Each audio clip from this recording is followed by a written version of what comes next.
এর ইমামতি হইল আশরফ আলী। ইমাম সাবর নিয়ত যারা হাজির আছেন, যারা হাজির হইবা সবর ইমাম হিসাবে আমি আল্লাহর ওয়াস্তে মাগরিবর 3 রাকাত ফরজ পড়িয়া আমি কইয়া দিয়ে কইয়া মুক্তদির নিয়ত হইল গিয়া ফারো এর বাদে কইয়া দিয়া রেকর্ডিং যাতে মানুষে বুঝতে পারেন। আমি ও ইমামর পিছে মাগরিবর 3 রাকাত ফরজ পড়িয়া স্টার্ট করো।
আলহামদুলিল্লাহ, আজকে আমরা আশরফ আলী অথবা আশরফ আলমর ইমামতিতে মাগরিবর ফরজ আমরা সবে আদায় করলাম।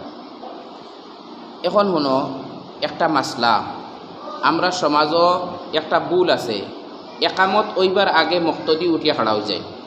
একামত ওইবার আগে মুক্তদি উঠা মকরু, একামত শুরু হওয়ার বাদে মুক্তদি উঠিতা। আর যদি সে উঠন্যাতে হাইয়া আলা সলাহ হওয়ার বাদে লগে লগে উঠি যেতা। বুঝা গেছে? তো মনে করো ইমাম সাহেবও আইতা না, ইমাম সাহেব মনে করো সফ বুয়াত আসন যে ইমাম সাহেব সফ ও মনে করো ইমাম সাহেব ও আশরফ আলম বুয়াত। এখন একামত শুরু হইবার আগে ইমাম সাহেব তান মুসল্লা তাইতে পারতা না, আর মুক্তদিও উঠিয়া খাড়া হইতে পারতা না। আমরা সমাজে ভুল কিতা গরিবার টাইম চাইলা আর টাইম দেখিয়াও খাড়া হয়ে গেলা, মুক্তদিয়ে মুয়াজ্জিনে আজান দিয়েছেন আবু একামতও শুরু করছেন না, আর আমরা খাড়া হয়ে যাই। এইরকম খাড়া হওয়াটা ঠিক নাই, মকরু আমল।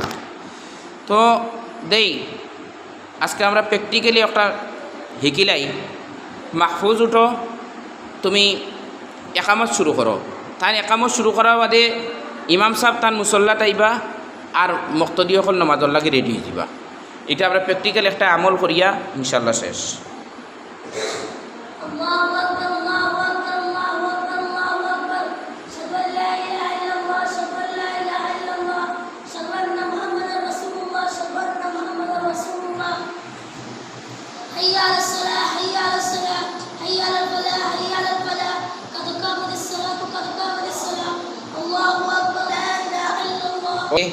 قد قامت الصلاة قد قامت الصلاة একামতর মধ্যে কাদ কামাতিস সলাহ দুই শ্বাসে হইতো।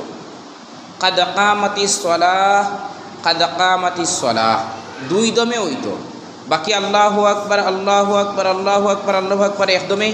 আশহাদু আল্লা ইলাহা ইল্লাল্লাহ আশহাদু আল্লা ইলাহা ইল্লাল্লাহ একদমে। আশহাদু আন্না মুহাম্মাদার রাসূলুল্লাহ আশহাদু আন্না মুহাম্মাদার রাসূলুল্লাহ একদমে। এবারে হাইয়া আলাস সালাহ একদমে। হাইয়া আলাল ফালাহ একদমে। কাদ কামাতিস সলাহ দুই দমে, দুইবার দুই দমে হইতো। আবার আল্লাহু আকবার একদমে। লা ইলাহা ইল্লাল্লাহ একদমে। মনে থাকবে ইনশাআল্লাহ।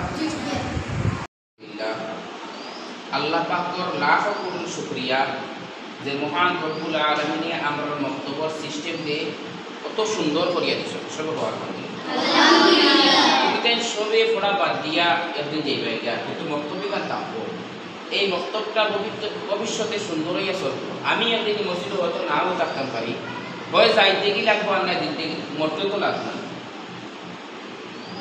এই বক্তব্যটা সুন্দর হইতে এই জিম্মাদারিটা তোমার তো এই মসজিদ আর আইতেও পারতে নাই, বড় হয়ে পারে আর সেখানে যাইবে এটা করা যায় না। আপনারা তো যদি জীবিত থাকেন অন্তত বাড়ি করে থাকলে বা বাড়ি করে না থাকলে প্রায় এই বক্তব্য পূর্ণাঙ্গ জিম্মাদারির সহিত বক্তব্যটা কি সুন্দরই আসলে বক্তা ভবিষ্যতে খেয়াল রাখতে হবে ইনশাআল্লাহ। এখন যেটা সুন্দর উঠে আল্লাহ ঘর শুরুর ও ফুতন থেকে আমরা হেফাজত করতে দেব। শয়তানের শরারতি আছে, ইনসানের শরারতি আছে। জিন্নাতি ইনসানি শরারতি থেকে যদি আমরা হেফাজত না হই তাহলে এটা দিনের কাম করে আমরা আগে দিয়ে যেতে পারি। ঠিক আছে, বক্তব্যের নিজামকে যদি সুন্দর করতে পারি তাহলে ভবিষ্যতে এই গাঁও থেকে ইসলাম মৃত্যু নাই। আর যদি বক্তব্যের নিজামটা যদি আমরা সুন্দর করতে পারি না তাহলে ভবিষ্যতে এই গাঁও থেকে ইসলাম আস্তে আস্তে মিটা হবে। পুরোটাই কলিমা পারত নাই, ইসলামের বুনিয়াদ কিটা, নমাজ কিলা পড়ুন, রোজা কিলা রাখুন, কিচ্ছু জানতো। এর লাগি আল্লাহ তালায় সবরে এখন যারা গুরুত্ব দিয়া রায় বা গুরুত্ব দিয়ে আইবেন। আর তুমি তার ভবিষ্যতে বড় হওয়ার বারে তোমার হরুর ভাই বোন বাড়ি করে ওটা হরতাম ওটা সেখানে ঠিকঠাক করে বক্তব্য পৌঁছাইবার চেষ্টা করো। ঠিক আছে, আল্লাহ সবাই আল্লাহ